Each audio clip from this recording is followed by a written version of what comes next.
Boa noite a todos. Hoje é a última palestra do ano de 2025 aqui nesta casa de oração, de acolhimento, de fraternidade. E é com muita alegria que mais uma vez nós agradecemos a Jesus por mais uma oportunidade de trabalho, rogando ao Mestre que envolva a todos os corações aqui presentes em muitas bênçãos de luz, se estendendo também aos nossos irmãos que irão nos acompanhar ao vivo ou posteriormente nas redes sociais. Que Deus e Jesus abençoe a todos. Queridos irmãos, hoje nós vamos falar sobre um tema que gera uma certa curiosidade, que por vezes pode gerar também ansiedade, até mesmo uma certa angústia, preocupações. Hoje nós vamos falar sobre questões do futuro, que está em O Livro dos Médiuns. Mas vamos a uma época lá atrás, exatamente no dia 8 de julho de 1927, onde estavam reunidos em uma pequena mesa singela alguns amigos espíritas, entre eles uma figura humilde, boa. Era um jovem de seus 17 anos de idade. Momentos depois, esse jovem, com lápis entre os dedos, começa a escrever. Escreve, escreve, escreve. Seu nome, Francisco Cândido Xavier.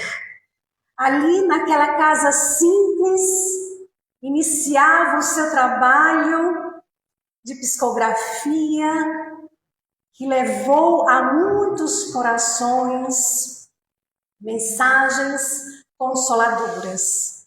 Quantas pessoas não procuraram o Chico para saber notícias de seus familiares? Quantas mães, quantos pais não recorreram ao Chico para ter notícias de seus filhos, de seus parentes? E quantos também não procuraram o Chico por curiosidade? Mas certa feita, se aproximou uma senhora e foi procurar o Chico no trabalho. Chegando lá, foi informada que o Chico não estava no trabalho, que ele se encontrava em casa. Ela sai de lá, vai até a casa do Chico, e ao chegar na casa do Chico, é dita a ela: eu acho que está tendo algum engano, porque o Chico está trabalhando. Lá vai a mulher novamente voltar lá para o trabalho. E dessa vez é dito a ela que, na realidade, ele tinha saído para um serviço. E ela fica danada da vida, solta alguns palavrões e vai embora. Era que o chefe do Chico tinha proibido qualquer atendimento dele ali na empresa. Pois bem, cai a noite, as portas e janelas do centro espírita se abrem, lá vai a mulher, entra lá, avança no Chico, esbofeteia o rosto dele e depois, com uma voz trêmula, nervosa, diz: você está pensando que eu tenho tempo para ficar para cima e para baixo atrás de você? Agora já para aquela sala e vai me aplicar um passe. E ela foi para a sala. O que faria nós? O que faria nós? Mas o Chico, já daí, ele nos traz uma lição. Ele eleva o seu pensamento a Jesus e diz: Senhor Jesus, para aplicar um passe é preciso estar com o coração calmo para poder ajudar o próximo. O Senhor sabe que eu não estou com raiva dela. O Senhor sabe de todas as coisas. Mas é que ela me deixou em um estado meio estranho. Vejam outra lição que o Chico nos traz. Porque se fosse com a gente ia dizer que ficou com raiva, a gente ia estar falando desse assunto a semana toda, ia querer talvez revidar com palavras, ia dizer que estava com raiva. Mas aí é que está a lição, porque a raiva faz com que gere na gente sentimentos ruins, doentios. Se a gente fica persistindo, alimentando o que aconteceu, a gente adoece. E aí o Chico diz assim: ela me deixou em um estado meio estranho. Então, nos convidando a trocar a raiva pelo estado meio estranho. Me ajuda, Jesus. E aparece o seu mentor espiritual, Emmanuel. Ele diz: o Chico, para ajudá-la, é preciso alcançar o coração. Converse com ela.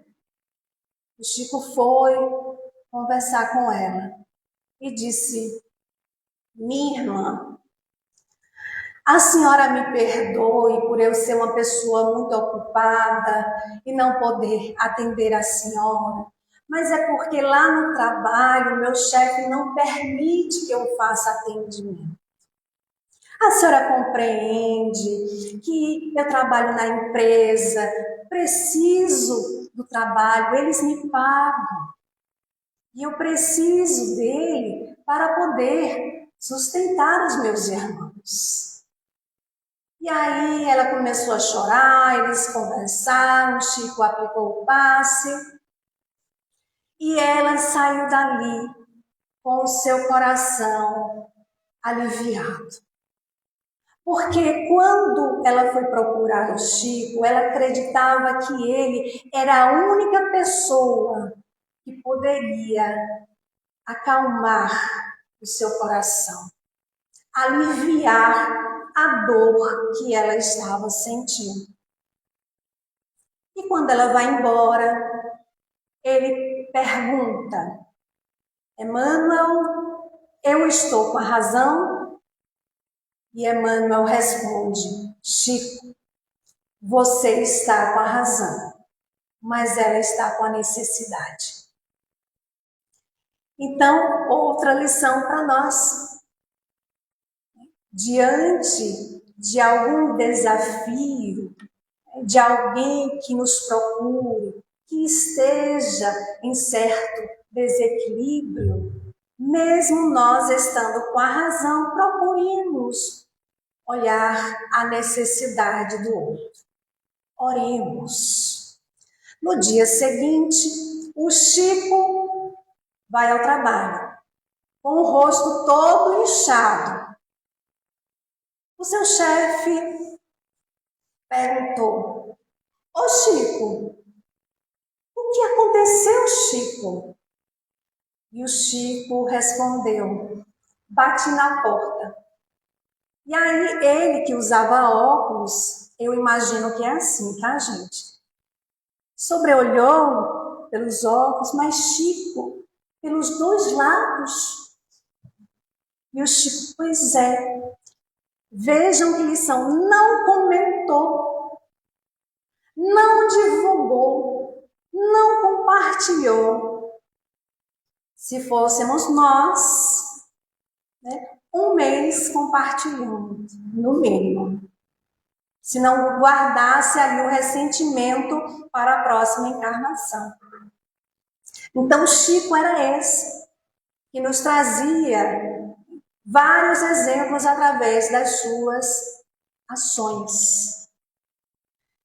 Então, eram muitos aqueles que procuravam o Chico para saber sobre notícias dos entes queridos, mas também ele era procurado por aqueles que tinham curiosidade, queriam saber sobre o futuro, se ia casar, se ia arrumar um bom emprego, se ia separar, se ia ter filhos, se ia trazendo para os dias de hoje, próximo ao final do ano, se ia ganhar na Mega Sena da virada. Havia muitos. Então, é sobre esse tema, o futuro, questões sobre o futuro, que nós vamos refletir um pouco. É um tema que está em O Livro dos Médiuns, ali no capítulo 26, item 289. E é interessante que o Kardec, ele apresenta ali várias questões. Inicia já perguntando direto: os espíritos podem nos fazer conhecer o futuro? E a resposta também é direta. O homem que conhecesse o futuro, ele negligenciaria o presente. E é verdade.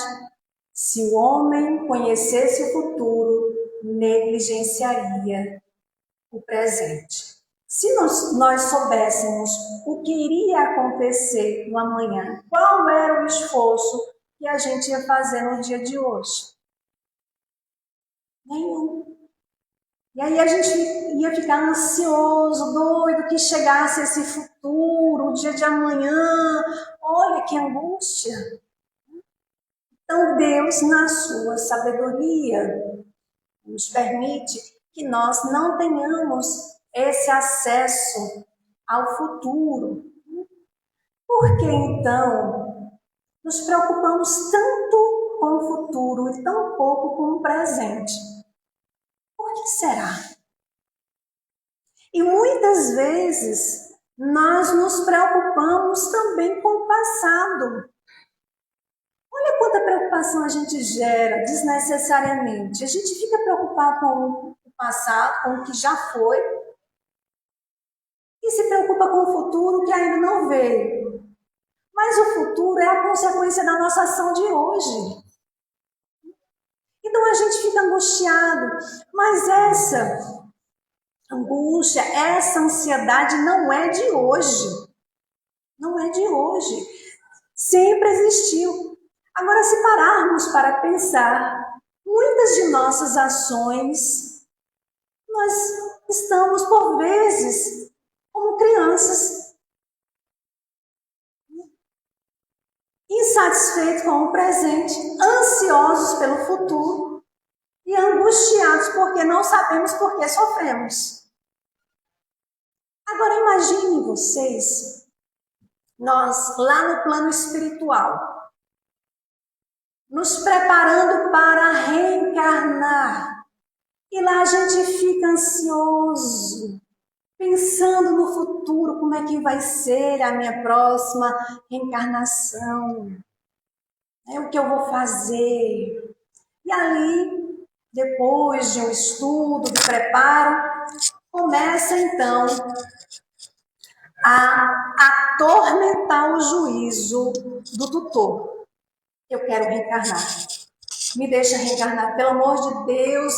Eu quero voltar para aquele mundo de provas, de expiações, de dificuldades, de dores, de sofrimentos, de aflições. Que maravilha! É para lá que eu quero ir. Porque eu sei que eu passando por essas provas, eu logo vou avançar, vou ser um espírito mais evoluído. Então, por favor, me deixe voltar para aquele mundo infeliz. e fica ali atormentando. E aí o tutor diz, tá bom, se acalme, escreva aí o que você acredita que vai cumprir. E aí na nossa empolgação, a gente escreve um livro de 2.000 páginas, que a gente quer virar logo anjo, e entrega para o tutor. E aí o tutor dá aquele sorriso de lado e diz assim, nós vamos analisar. Só um detalhe, nós também iremos avaliar, analisar as fichas reencarnatórias. E a gente faz igual aqueles emojis que tem no WhatsApp, né? A gente coloca a mãozinha assim, morrendo de vergonha. Meu Deus do céu, vai ter acesso ao meu passado. E aí passa um tempo. Depois o tutor volta, entrega um livro de 200 páginas. A gente não entende, mas tudo bem. Vamos fazer a nossa matrícula lá no Instituto da Reencarnação, onde vai ser avaliados os nossos méritos, deméritos, as provas, expiações necessárias. E aí a gente é feita a matrícula e tal, e nos entregam uma apostila de 20 páginas.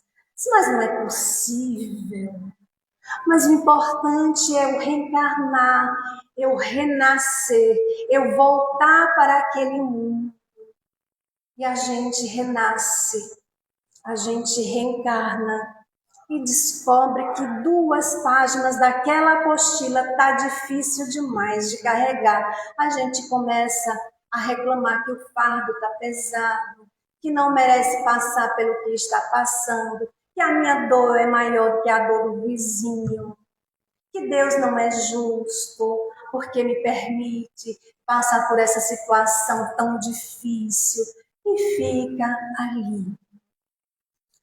E aí, até que nós vamos sendo convidados para ir a uma casa espírita, este reencarnante. E ao chegar na casa espírita, a gente começa a assistir palestra, tomar passes, água fluidificada, né? Participar, começa a fazer amizade com outros trabalhadores da casa, começa a se inteirar dos trabalhos da casa. E aí, nessa interação, a gente acaba descobrindo que tem um médium ostensivo, vidente. Vou colar nele. E aí eu me aproximo dele e vou começar a contar sobre o meu sofrimento, sobre o que eu passo, sobre será que não tem como dizer o que é que vai acontecer? Será que não dá para dizer quem está do meu lado, o irmãozinho que está do meu lado, porque eu estou sentindo a presença de um irmãozinho. Não se enganem, porque o apóstolo Paulo deixa claro que nós temos uma nuvem de testemunhas. Nunca estamos sozinhos. E aí a gente começa também, já não bastava atormentar o tutor no plano espiritual, a gente começa a atormentar o pobre do médium aqui, no plano físico, querendo que ele resolva os meus problemas, me dê um direcionamento, fale sobre o meu futuro, e se o médium não estiver atento, ele cai nas malhas da vaidade, e é um grande perigo. Portanto, o médium não é um ser de luz. Vai nos lembrar Martins Peralva, no livro Estudando a Mediunidade. É alguém com muito débito, é alguém necessitado ali de muito trabalho para ressarcir os seus débitos. E nos afirma Martins Peralva, quanto mais ostensivo, maior é a dívida. Então, nós estamos na casa espírita para nós estudarmos, para nós aprendermos, para nós ajudarmos uns aos outros, para fazer que essa luz da doutrina espírita se espalhe, alcance outros corações, porque o objetivo da doutrina espírita é a formação do homem de bem. É fazer com que as pessoas procurem se melhorar através do trabalho do bem, do esforço de sua renovação moral. É esse o objetivo. Todos nós somos aprendizes nessa grande escola que é o planeta Terra. Ninguém é melhor do que ninguém. Então, quando a gente vai ao livro Nos Domínios da Mediunidade, ali no capítulo 18, o mentor August, ele vai nos dar um alerta. Ele diz assim: não atribuamos ao médium obrigações que nos competem de caráter exclusivo e nem aguardemos da mediunidade funções milagreiras, porquanto cabe a cada um de nós o esforço, o serviço árduo da própria ascensão. Então não depende do outro, depende de nós. A gente quer saber como é que vai ser o nosso futuro? Perguntemos à nossa consciência. Como é que está sendo as ações de hoje? O que eu estou construindo hoje? Quais são as sementes que eu estou plantando no jardim do meu coração? Essa é a pergunta. Façamos como o espírito de Santo Agostinho, na questão 919A, quando ele ali dá o roteiro do que ele fazia ao fim do dia, passava a revista, o que fizera, perguntava se não tinha magoado alguém, se tinha feito alguma coisa que tinha prejudicado alguém, se cumpriu com o dever, se seguiu a regra áurea de fazer aos outros tudo aquilo que gostaria que assim fosse feito. Então, ele nos diz, foi assim que passei a me conhecer e ver o que em mim precisava melhorar. Porque é assim, meus irmãos, quando a gente vai se dedicando ao trabalho do autoconhecimento, a gente vai identificando em nós as nossas dificuldades. E a partir daí, é preciso que a gente se coloque no trabalho renovador.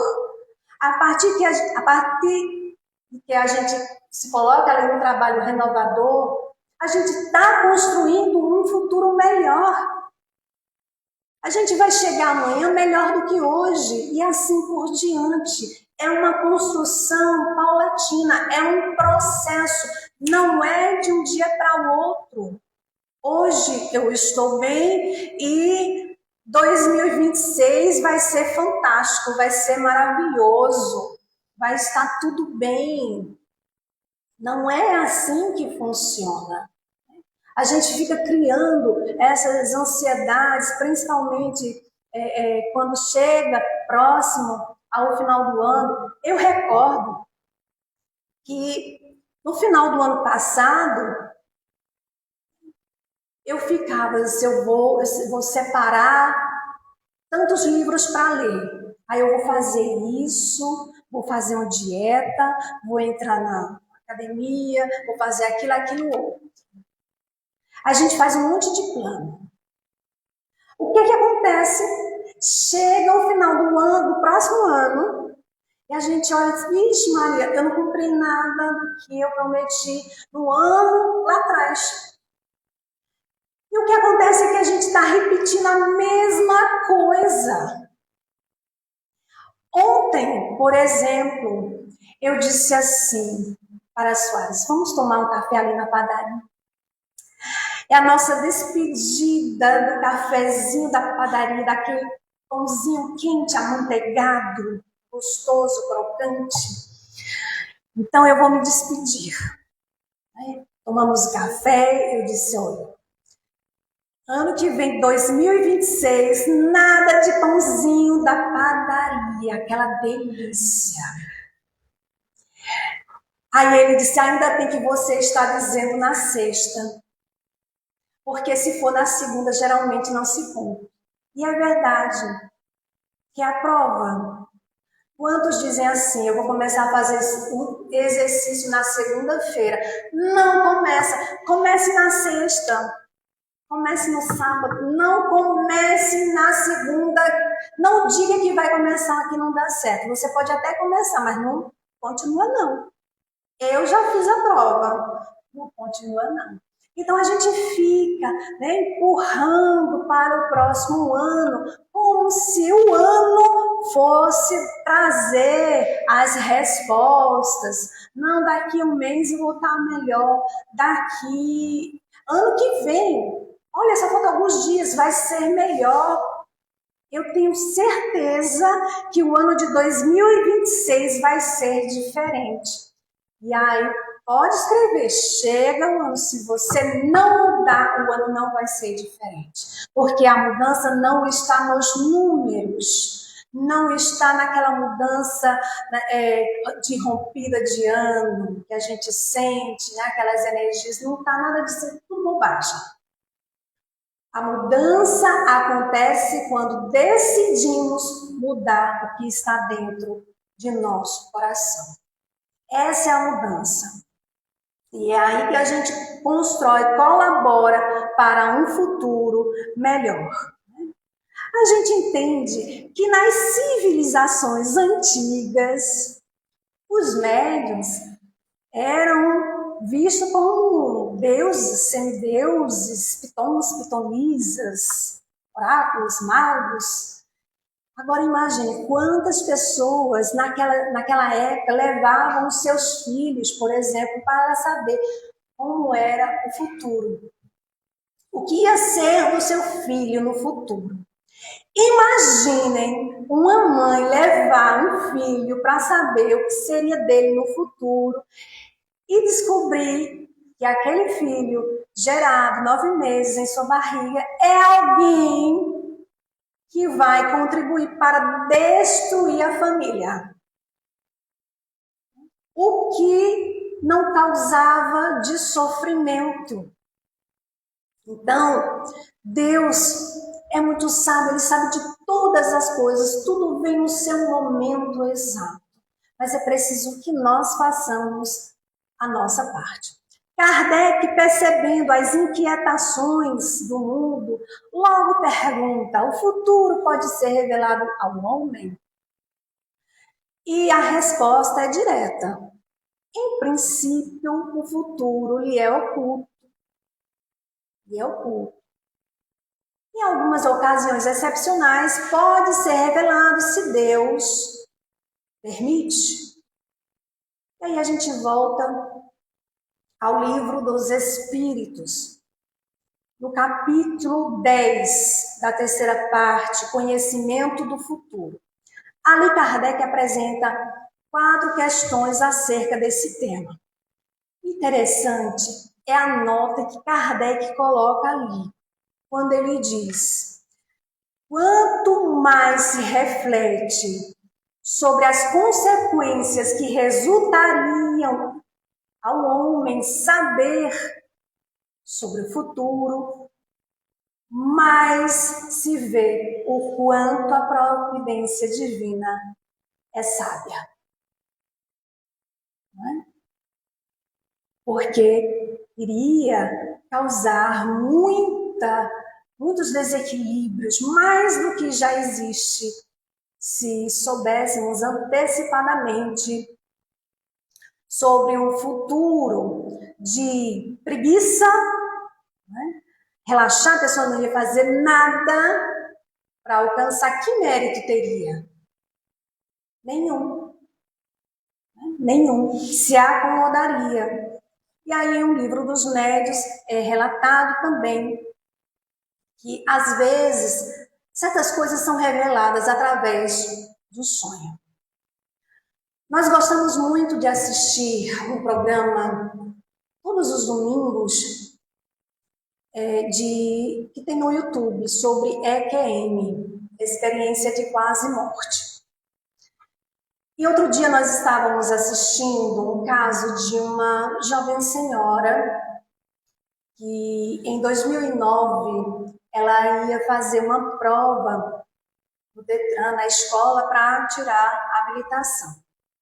Um mês antes, o seu esposo chegou em casa com o Evangelho segundo o Espiritismo, pedindo para ela ler para ele. E ele conta a ela que ele ganhou aquele livro de um amigo que lhe deu, porque ele contou a ele que estava tendo sonhos estranhos. Ele se via, ele era policial, ele se via, são as palavras dela, abatido. Ele se via abatido e cercado por pessoas de fardas. E aí foi lido o Evangelho naquela noite, e depois ele nunca mais tocou no assunto. Na véspera dela fazer o exame, ela estava em frente ao computador com o seu filhinho de 1 ano e ela estava fazendo alguns testes no computador, testes referentes às provas da autoescola. Quando ela errava, vinha um outro carrinho e batia no carrinho dela. E aí a criança que estava no colo dela, o seu filho, gostava, ficava, a criança não entende. E aí ela disse que errava de propósito, só para ver o carrinho bater um no outro. Lembrem do detalhe que eu vou contar. O carrinho era uma caminhoneta cor de vinho. E o carro deles, na brincadeira, era um carrinho azul. Pois bem, no dia seguinte foram para a cidade vizinha, porque lá não tinha autoescola, então a prova foi na cidade seguinte. Na BR estava tendo problemas de obras, então ficava uma fila de carro para os outros carros passarem e depois trocavam. Eles fizeram, ela foi, fez a prova. Quando eles estavam retornando pelo mesmo caminho, em uma curva, aconteceu o acidente. E ela, depois de um tempo, acorda no hospital com o médico informando do acidente que o seu marido havia falecido. Ela conta em detalhes a experiência de quase morte que ela teve e tudo aquilo que o esposo dela havia relatado para ela aconteceu. Detalhe, o carro que bateu de frente com os dele furou, né, a fila, veio em alta velocidade, era uma caminhoneta vinho. E o carro deles era um carro azul. Então, pode ocorrer, há inúmeros casos de pessoas que têm sonhos que revelam alguma coisa boa ou ruim. Então, em O Livro dos Médiuns, Kardec diz o seguinte: o espírito pode prever uma coisa que vai acontecer, mas o momento exato, às vezes, pode depender de uma outra coisa que não aconteceu e que só Deus conhece. Então, nada de ficar inquietado, com medo, com receio. Eu não vou agir porque eu tenho medo que não dá certo. Isso vale para tudo. Se a gente fica ali colocando obstáculos, a gente paralisa, a gente não vai adiante. Então é preciso que a gente esteja confiante em seguir, né? Rogando a Deus que nos dê força, coragem, bom ânimo para passar pelas lutas da vida. Afinal de contas, a gente está no mundo de provas e de expiações.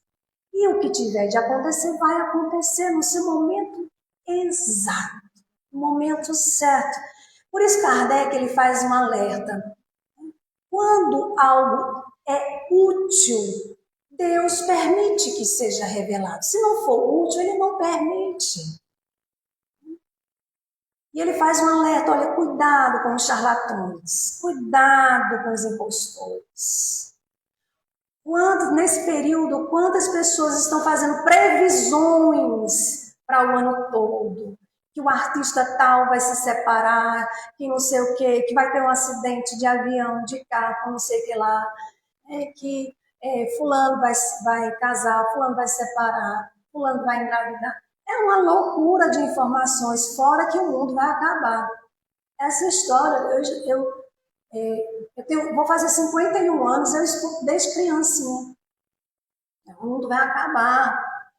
Como se fosse assim, sabe? Meu Deus do céu, a pessoa fica angustiada, meu Deus, o mundo vai se acabar. Jesus disse: há muitas moradas na casa de meu Pai. Para que se inquietar? Deus sabe de todas as coisas, não é? Então, no livro Momentos de Decisão, psicografia do nosso querido Divaldo Franco, pelo espírito Marco Prisco, ali no capítulo 5, que tem o título Ganhe o Dia de Hoje. Inicia ali com a passagem que está no Evangelho de Tiago, que está em Tiago, capítulo 4, versículo 14. Vós não sabeis o que sucederá amanhã. A gente não sabe o que vai acontecer daqui a 5 minutos, quanto mais no dia de amanhã. Então, para que ficar com essa angústia, essas ansiedades? Vivamos o dia de hoje. Hoje é o dia mais importante da nossa vida. É o dia de hoje. Deus, a cada dia que nos concede retornar a este mundo físico, sim, porque há muitos que vão dormir e não acordam. Mas a gente que acorda, agradeçamos a Deus a oportunidade de aqui retornar a esse plano físico, de voltar, e façamos no dia de hoje o melhor de todos os dias. O amanhã a gente não sabe. Então, Marco Prisco, ele vai nos orientar dizendo assim, olha, torne o dia de hoje útil a você. Não desperdice com horas vazias. E nem preencha com frivolidades. A pessoa passa o dia todinho no WhatsApp, nas redes sociais, o dedo fica assim, ó, capaz de pegar uma câimbra, para cima e para baixo. Ocupemos com coisas, pensemos antes do celular, o que tinha antes. Antes as pessoas liam mais livros, faziam mais coisas. Hoje, você está se comunicando mais com pessoas nas redes sociais e menos com as pessoas dentro de casa. Isso é inadmissível. A primeira escola é em casa. São com estes que nos reunimos. E os Espíritos nos dizem, nos reunimos com aqueles que prejudicamos e fomos prejudicados. Mas tem um propósito, nos reconciliarmos um com o outro, ajudar, ser paciente. Por isso Marco Prisco ainda diz, olha, rompa as amarras com o ontem negativo, colabore para um amanhã abençoado. Romper, exterminar o homem velho e fazer nascer o homem novo, ou seja, exterminar aquilo que ainda carregamos em nosso coração, que nos prejudica a avançar, que é um obstáculo. O que é um obstáculo que nos impede de avançar? O orgulho, o egoísmo, a vaidade, a inveja, o ciúme, a maledicência. Esses sentimentos nos prejudicam a avançar. Há uma mensagem no livro Paz e Renovação, é o capítulo 29, que o Espírito Emmanuel nos lembra que cada momento é o chamamento de Deus para a nossa melhoria, para a nossa renovação. Sede paciente, a paciência é o melhor ingrediente para todas as soluções, para todos os problemas. Enquanto que guardar ressentimento, mágoa, rancor, inveja é destruidor. A gente enferma, a gente fica doente, a gente se desequilibra. Então o convite é para que nós possamos melhor aproveitar com sabedoria o dia de hoje. Por isso, meus queridos irmãos e amigos, eu desejo a todos que 2026 venha repleto de muito trabalho. Possamos suar, porque através do trabalho renovador, trabalho em nós, que a gente se liberta dessas amarras negativas, que a gente avança, que a gente consegue ter um futuro promissor. Lembremos, o futuro só será bom, só será produtivo de acordo com a nossa plantação de hoje no presente. Que Deus abençoe a todos. Muita paz.